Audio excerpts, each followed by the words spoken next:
Can you maybe share one more example, one more story that I don't know if you have one now on the top of your mind, but I'm curious, from a more for-profit point of view. Hello, and welcome to the Regenerative Edge. This is a podcast focused on creating a listening space for founders, directors, and changemakers who are tired of pretending that growing a business and healing the world have to be two separate things. This is not your typical business podcast. In this episode, Moh Al-Haifi will finish his conversation with Jannik Kaiser, co-founder of Unity Effect, and discuss their collaboration and final ideas surrounding regenerative evaluation. Enjoy. I mean, I must say I'm thinking even on just colonial leaders who often advocated for a better world. And I think it goes back to what you were saying around for whom will the world be better is maybe the better question to ask.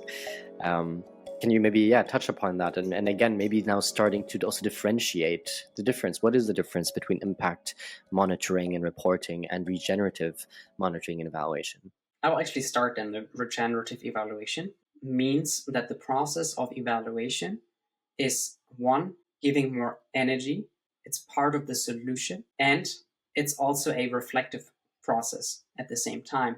So it's asking questions about power and shifting power, for example. It sees also evaluators as part of that equation and as part of that process.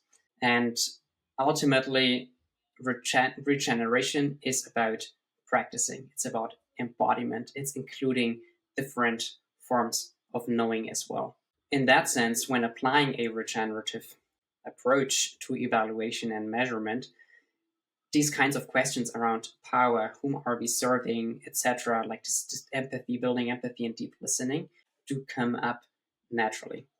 So in that sense, I would argue it's very difficult or maybe even impossible to apply a regenerative approach to something that is actually extractive. So for example, only serving stakeholders and just calling oneself a mission or purpose-oriented organization. So maybe that's even where you're drawing the line is what is this organization serving really at the end of the day? And it's what I'm hearing is if it's not serving this theory of change primarily, or it's not serving this theory of how can we make the world a tiny bit better in some sort of way, even though that is still debatable because better is can be seen in different by different eyes in different ways.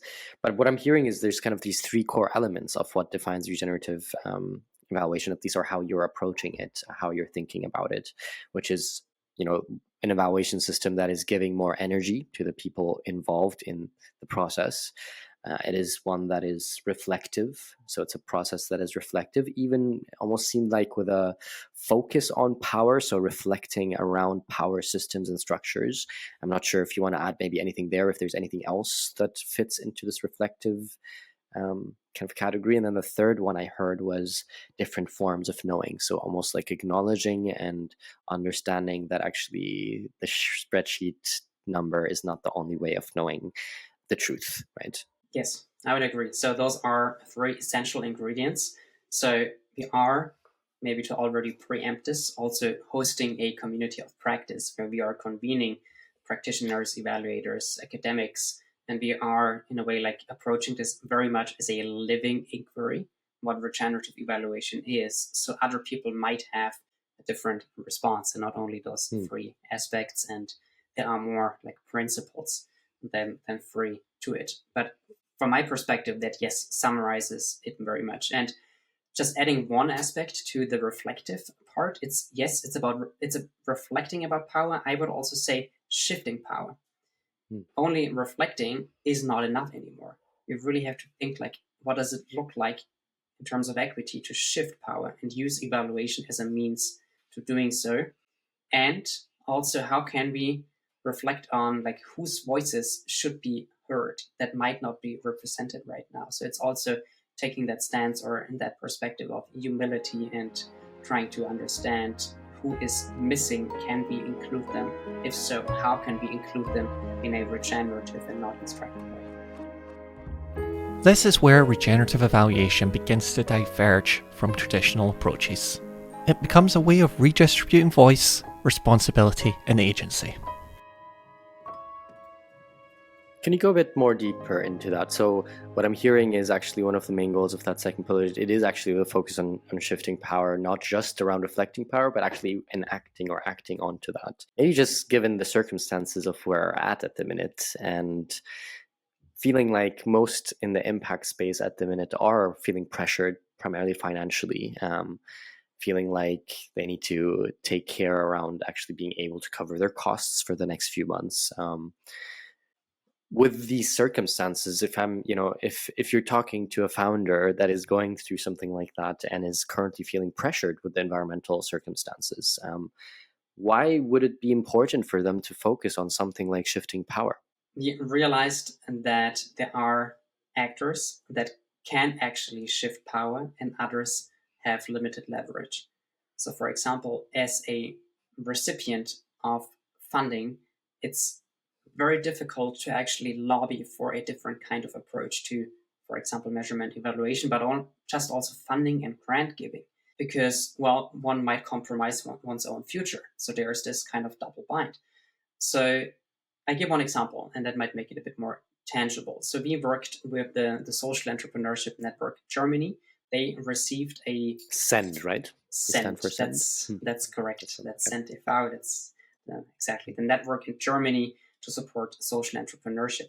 And they received a 1.6 million grant from google.org to strengthen an inclusive social entrepreneurship sector in Germany.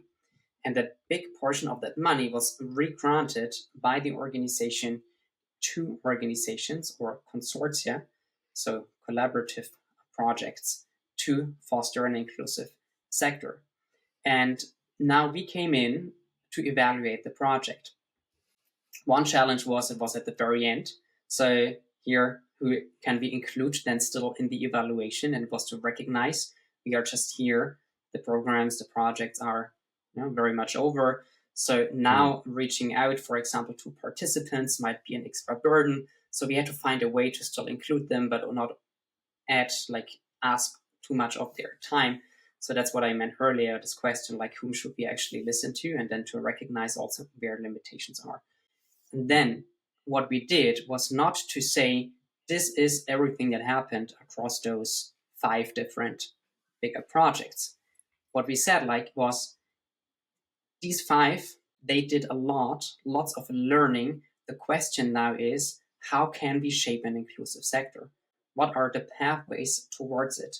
What's the role and responsibility of policy actors, of philanthropic actors, and of intermediaries like the impact hubs, impact labs, governmental actors, etc.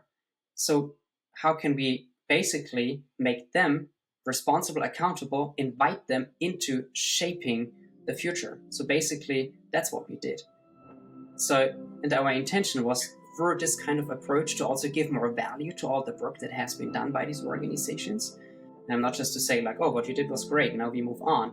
No, you can learn. And now it's about shifting in a way the narrative and whom do we need and what's the responsibility of these actors to shift power, give more power, in that case, to a diverse social entrepreneurship scene.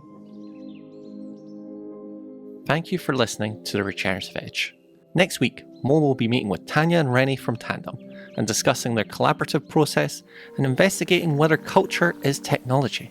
To continue the discussion yourself, you can visit the website in our description.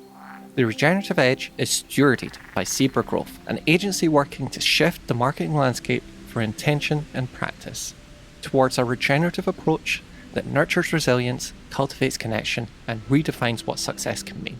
This podcast is also nourished by the talent and insight of our foundational partners, Unity Effect and Tandem, who you'll meet throughout Season 1.